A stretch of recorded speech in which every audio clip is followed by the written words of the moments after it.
Hey friends, welcome back to Grand Adventure.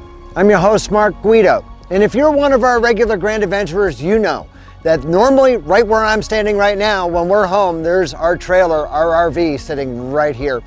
Now, if you saw our recent episode from the Wedge, you know that we're dealing with some structural issues in that trailer. And how are we going to deal with those structural issues? We'll share that on this episode. So stay tuned.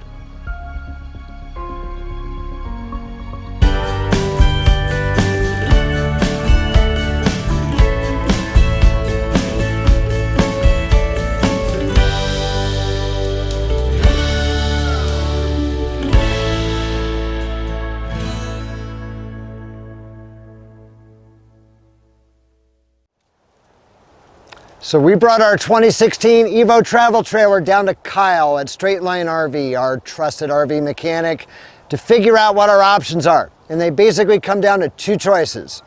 Spend $7,000 to $8,000 to repair those walls that support our slides, or cut our losses now.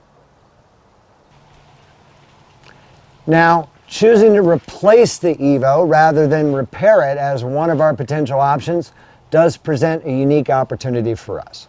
For one thing, we have talked for the past year or two about the prospect of actually going full-time in our RV 12 months a year.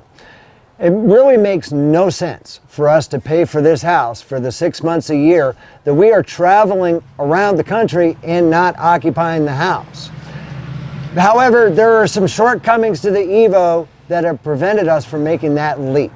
For one thing, while it's a great trailer for us to travel in 6 months a year, it is a little bit on the small side for us to call a full-time home. For another thing, we're not like RVers who would run to the sunny, warm climates as snowbirds to escape the winter weather. Rather, ski season is far too important to us, and we would much rather seek out the snow during winter. And the Evo really is not an effective four-season design. It's a great three-season design. It's not a good four-season design. So that left us with the option of maybe trading in the Evo instead of repairing it.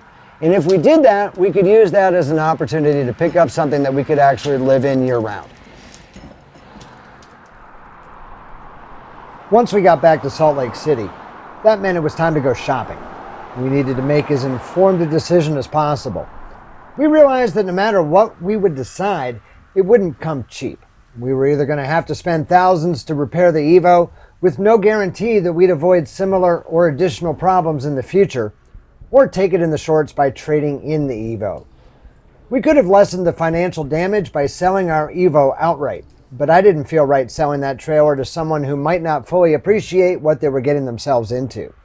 If we decided to trade it in, we'd also need any replacement to be something that we could tow with our Tundra. For even though we might trade up to a 3/4 ton or a 1-ton truck in the near future, we didn't want to take on two large purchases at the same time. It was a tall order that we weren't sure could be filled. So behind me, you can see what we decided on. Come on, I'll give you a quick tour. This is our new 2020 Durango half-ton 283 RLT fifth wheel from KZRV. Soon to be our new year-round home that we purchased from Motorsportsland in Salt Lake City, Utah. We looked at what seems like countless fifth wheels and travel trailers and compiled a list of what models could be towed by our Tundra from every single RV manufacturer. To analyze our choices logically, we put a list of trailers in spreadsheet form, with columns for each must-have, want to have, and don't want item learned from our 4 full camping seasons in our Evo. Each feature got a positive or negative numerical weighting, and in the end, this Durango earned our highest score. To top it off, we appreciated Motorsportsland's no-pressure sales environment that proceeded smoothly from start to finish. I'll start you out with a tour of the outside before we head inside. The basement storage is massive, especially compared to what we came from. And as you can see, we already have a Xantrex pure sine wave and power inverter already installed. That pass-through storage goes all the way to the front panel as well, with no divider in between to try to separate things out. We have a full auto leveling system, and one absolute requirement of ours for winter camping was to have all our connections inside a heated wet bay. Already on the roof, we have 190 watts of solar and plenty of real estate up there to be able to expand our solar array before we hit the road in the spring. I'm optimistic that an upgraded suspension system will help us avoid some of the axle issues we experienced with our Evo. Now let's head inside and take a look at the interior. Another big requirement of ours was having lots and lots of massive windows, so that way it brightens up the inside during the day, even in this case with a skylight over the kitchen sink for added light.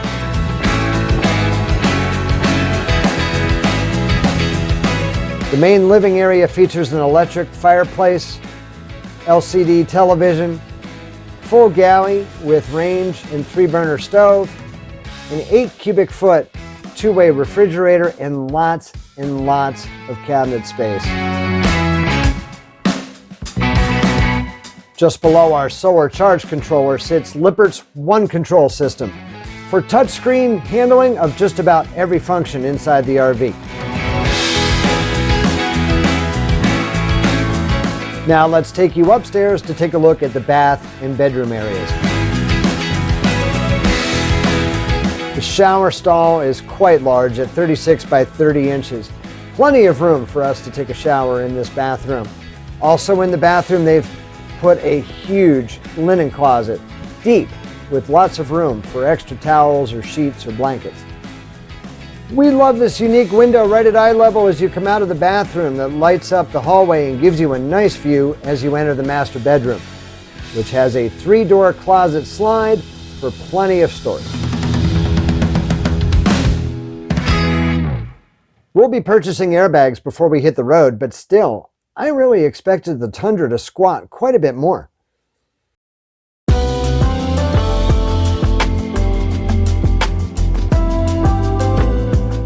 We took delivery of our new fifth wheel on a Friday afternoon, and by Friday night, we were at the Salt Lake City KOA, giving the new rig its shakedown cruise to familiarize ourselves with its systems and look for any issues that would need to be addressed. Now, this KOA isn't in the best part of town, but it's conveniently located just a few blocks from downtown via a short light rail ride, and the park itself is rather attractive. We didn't spend much time exploring the campground as our purpose was to become acquainted with our new home. We're now busy organizing our lives and downsizing in preparation for our planned full-time date of January 1st.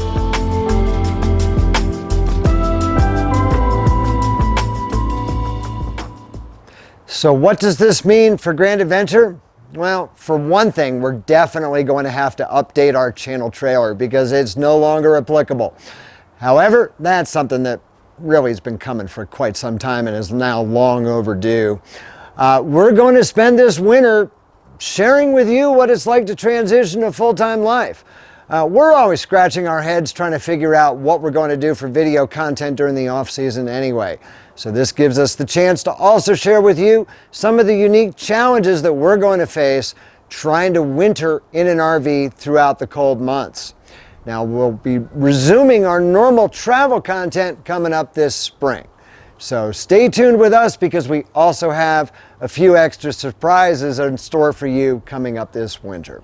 So if you are not yet a Grand Adventurer, this is the perfect time to go smash that little red subscribe button, the one right down there in the lower right corner of your screen, and ring that notification bell. So that way you can come along on each and every Grand Adventure every Wednesday evening. And we'd be honored if you shared the channel with your friends, family, and on social media. Now, it's extremely important to us that if you like this video, please give us a big thumbs up down below. And while you're down below, that's where you'll find the comments section, where we always love to hear from you.